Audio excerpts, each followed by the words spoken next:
యేసయ్య నామానికి మహిమ కలుగును గాక. మీ అందరికీ నా వందనాలండి. ఎలా ఉన్నారు? బాగున్నారా?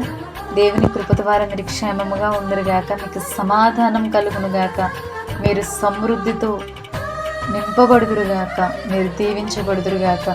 ఎవరు చెయ్యని నేరంలో అంటగట్టారని, ఎవరు నిందించి అవమానించారని, ఎవరు చేతకాని మనల్ని చూశారని, పరిస్థితులు తారుమారుగా అయ్యాయని దేవుణ్ణి మర్చిపోయి నీకు ఎదురవుతున్న వాటినే చూసే పరిస్థితిలో ఉన్నావా? శద్రకు, మేషకు, అబేద్నెగోలను అగ్నిగుండం నుంచి కాపాడిన సముద్రుడు, అలాగే దానియేలును సింహాల నోట నుండి అనుదినము తప్పక సేవిస్తున్న దేవుడు, అతనిని రక్షించి తప్పించిన దేవుడు ఈ చులకన శ్రమల నుంచి నిన్ను విడిపించలేడంటారా?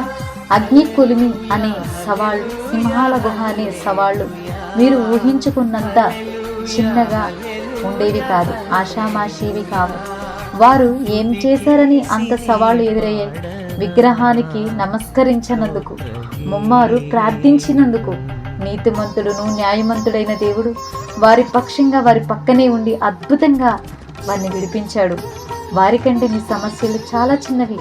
అంత గొప్ప గొప్ప కార్యాలు చేసిన బలసూర్యునికి నీ కార్యం చేయటం సాధ్యం కాదా?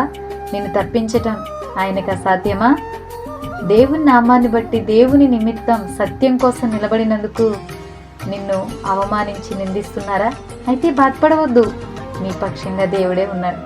లైక్ చేయండి, షేర్ చేయండి, సబ్స్క్రైబ్ చేయండి. God bless you all.